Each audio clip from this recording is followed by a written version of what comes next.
Hey guys, this is Ms.A, and in this video we are going to be looking at the ways that poets, and really writers in general, but we're going to focus on poetry, how poets can use literary techniques to develop their ideas.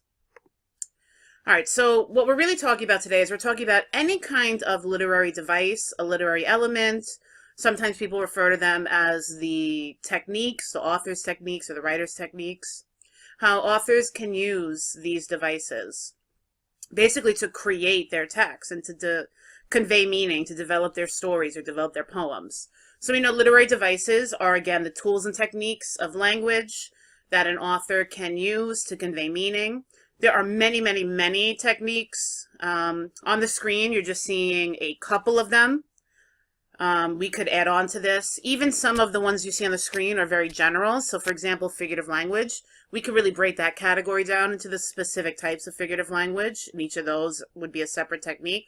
So metaphor, simile, personification, imagery. Same thing with structure. We could break that general category down. How does the author use line breaks? How does the author use paragraphs? How do they use stanzas? Same thing for sound devices. We could break that down. How does the author use rhyme, repetition, alliteration, assonance, consonants? When we talk about narration, we could break that down to types of narrators. How does the author use a first-person narrator versus a third-person narrator? All right, so when we identify the techniques, what we're really, again, trying to look for is not just what technique did the author use, but how did the use of that technique help them develop their message, their central idea? What did the technique really convey or show the reader or inform the reader about? So as readers, how do we go about doing that? How do we go about analyzing the way an author can use these techniques to develop meaning? All right, so there are a lot of different possible meanings that the various literary techniques could be conveying or introducing or illustrating. On the screen, we have, again, the same thing as the techniques. We have just a couple. You could use a device to set up the problem of your story. You could use a particular technique to show the resolution, to build suspense, to provide context or background information that the reader needs to have in order to understand the rest of the text. You can use it to create empathy, to get the readers predicting, to introduce characters, create the setting, establish or develop the conflict and set up obstacles, which again is like setting up the problem. You can use a technique to support the theme, to show the character's motivation, to develop characterization, so just to help your readers get to know the character, to show the character changing throughout the text, to create a mood or to set a tone, to reveal a perspective, either the character's perspective or the author's. I just even thought of another one, to create humor. So when you're looking at the techniques and you're trying to figure out why the author is using them, this could be a kind of checklist or starting off point to kind of help you try to narrow down your interpretation or your analysis. All right, so we're going to practice using the poem We Real Cool by Gwendolyn Brooks that we've read in class. Let's review the poem. We Real Cool by Gwendolyn Brooks. The pool players, 7 at the golden shovel. We real cool, we left school. We lurk late, we strike straight. We sing sin, we thin gin. We jazz June, we die soon. All right, so when we are looking to identify techniques and analyze how an author is using them, there's two methods we can use to go about this, two approaches. The first method would be to begin by just identifying within the text techniques that the poet is using. So what techniques has Brooks used? The second method would be to kind of do it in reverse. Instead of starting with the techniques, starting with a key idea, something that we know about the character or about the text, like starting, all right, what's the theme? What's the character traits of the pool players? What is the mood being created by the poem? And once you have that key idea, kind of working backwards, and all right, so this is the key idea. This is, for example, the line of text that supports that key idea. So within that line of text, do I see a technique being used by the poet or by the author to develop that idea? If this particular section of text is creating an ominous mood, for example, actually we know that an ominous mood is really created at the end. So if this is an ominous mood that's being created, How is Brooks creating that ominous mood? Is she using a particular technique to help create or establish that mood? All right, so let's start off with method number 2, identifying a key idea from the poem. So one thing I do know is that this poem is about a group. It's not about an individual. There are pool players, plural, 7 of them. And I also know they're a group because they use the pronoun we. So how is this group identity being established by Brooks? Well, I've got the key idea that this is a group identity, and I can see that the we is repeated throughout the poem. And so this technique is called repetition. All right, so now what I've got is I've got my idea and I've got my technique. Brooks is using repetition. Why is she using repetition? That's what you got to do to get to the analysis. Why is she using it? She's using it to establish a group identity, to help the readers understand that this is a group who are all behaving in the same way and have the same attitude. And this is important because when an individual does something, they're making their own choices.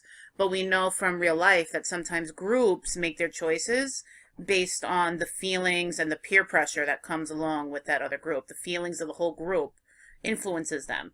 The peer pressure influences them. So that's an important element to think about when we think about this poem. All right, so what's another key idea that I can analyze from this poem? So I've already looked at group identity. What's something else that I can really focus on and talk about from this poem?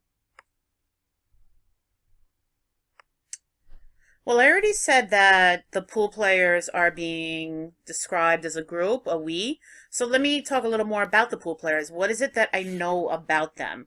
So a really safe place to always start, especially if there are characters, is to talk about their traits. All right, so I could talk about how these pool players are rebellious, possibly even reckless, and how she characterizes them as basically high school dropouts who have left school and they're doing a lot of bad things. They're lurking late, they're striking straight, so they're playing pool, they're gambling, they're fighting, they're singing sin, which again can also go along with them doing bad things. They're drinking when they thin gin, and they feel really good about it. They jazz June, right? So that's a positive kind of mood being created. So I know all these things about the pool players. What technique is Gwendolyn Brooks really using to help me get to know these pool players? Well, she's using obviously the technique that all writers use when they want you to get to know a character. She's using characterization. All right, so now how is she using characterization? How is she developing their characters? Well, how do I know what these pool players are like? Is she coming right out and telling me what they're like? She's not coming right out and using adjectives to describe them. In fact, I'm the one that's coming up with those adjectives, rebellious and reckless. So how am I coming up with those adjectives? How did I know that they were rebellious? How did I know that they were reckless? All right, so really what I see is that she's really just kind of telling us what these pool players do. She tells us how they left school, they lurk late, they strike straight. She's using verbs, which are action words, to describe the actions of the pool players. And from those actions, I'm able to make an inference and tell you what their character traits are. If she didn't describe their actions, I might not be able to tell that they're rebellious and they're reckless. So, all right, so if I put everything together for my analysis, I would say that Brooks characterizes the pool players as high school dropouts who are engaging in reckless behavior. And then she develops this idea through the use of indirect characterization.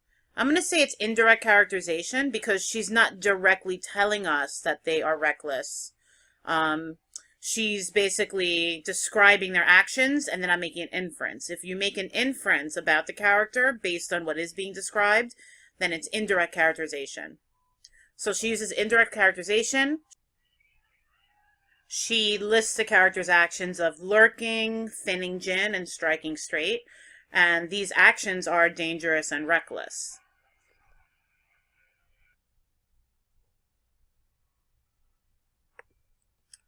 All right, so let's practice on our own. What other techniques do you see Brooks using that you could analyze?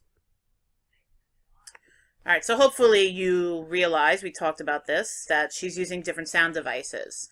Now, when you analyze sound devices basically are there to create rhythm. That is the main purpose that I would say at least 90% of the time is the reason an author's using it. But rhythm is important because it can set a mood. That's not the only thing rhythm can do, but again, a lot of the time, the majority of the time, that is what it's doing. So to analyze Brooks's use of her sound devices, you really want to ask yourself, how does the rhythm of this poem make us feel about the pool players? All right, so look back in the poem. Think about her use of these sound devices, which are a combination of rhyme and alliteration. How are the rhyme and alliteration creating the rhythm of the poem? What kind of adjective would you just use to describe the rhythm of this poem?